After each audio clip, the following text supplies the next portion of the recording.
tell us about like your musical history, how hip hop influences what you do, because if people listen to your record now, they can sense the hip hop influences, but they might not know that like you have full blown dope like hip hop records where you're legitimately spitting bars. Yeah.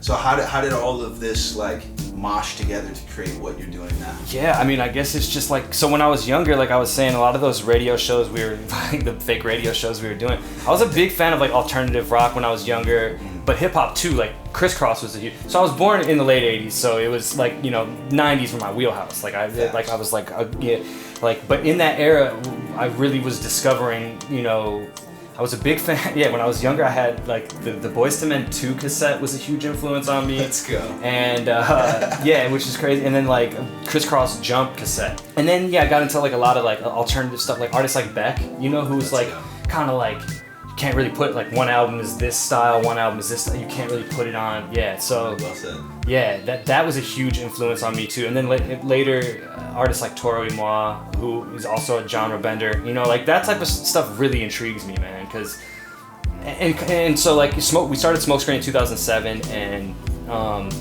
that just taught me so much, man. Like traveling and meeting people, and just like I have so much love for hip hop. Like hip hop is the background of what I do, but like I'm glad that you pick up on that there's still elements of that, but.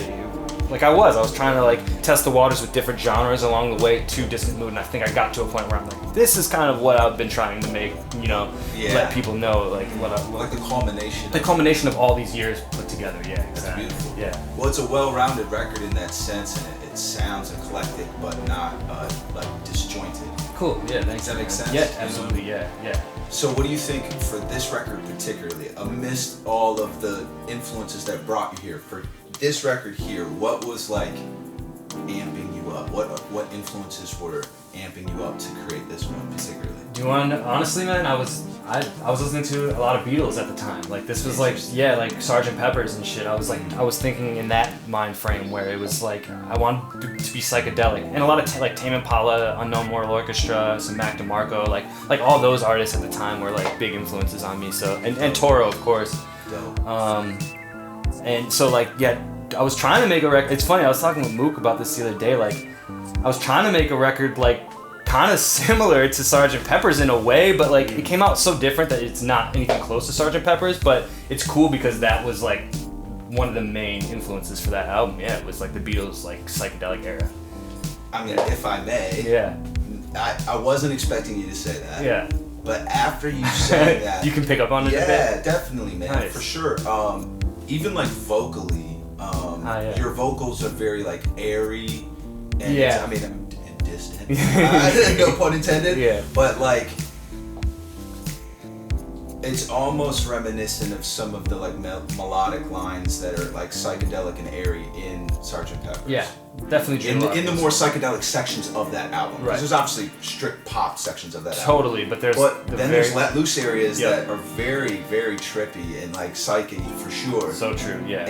But then you tie in like the hip hop with it, which Some of the drum breaks are a little bit more hip hop centric, Yes. and then like like the vocal stuff is a little bit more spaced out. Like very that's it. That's what I cool. dude, I'm glad it's dope, dude. Yeah. Yeah, man. And it's cool to hear you talk about the influences like Toro and different artists that like or Tame Impala, where Yeah. every album's different. Yeah. That intrigues the hell out of me. Like Beck was always like he was one of the early dudes who was doing that because every single album was a different genre almost, and Yeah, dude. And just that freedom, that musical freedom to not be restricted to one sound because your fan base likes this sound. You have to continuously pump out that album over and over again, There's certain artists that fall into that trap, and Facts. whether it's like on purpose or not, like it happens, and so, yeah. Dope.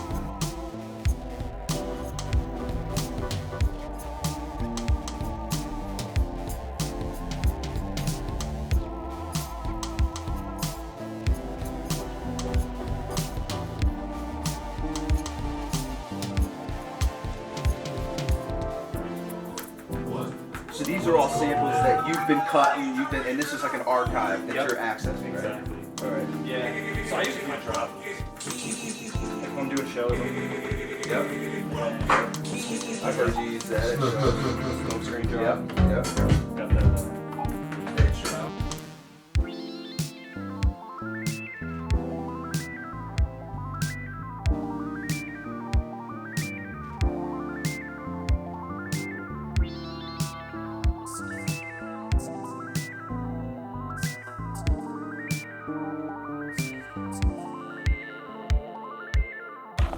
love just being able to just get out by myself and just go skate around the neighborhood for 15, 20 minutes. Exactly. Way better than drunk.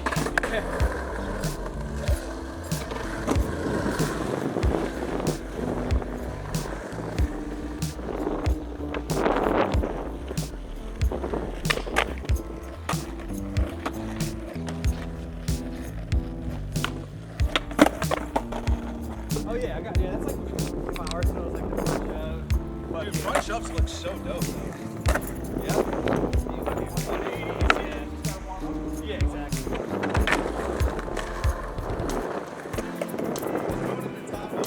Yeah. Hey.